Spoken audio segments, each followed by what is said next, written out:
sa araw na ito, 44% na ang nababakunahan namin out of our target na 70% of our population.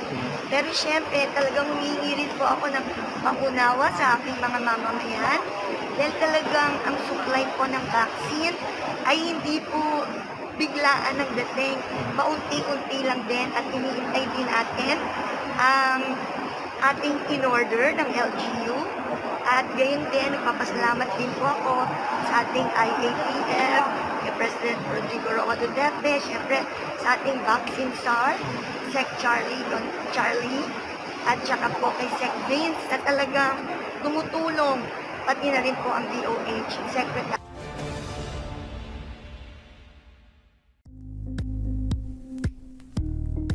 Thank you for watching Politico TV. Please like and subscribe to our channel for more videos.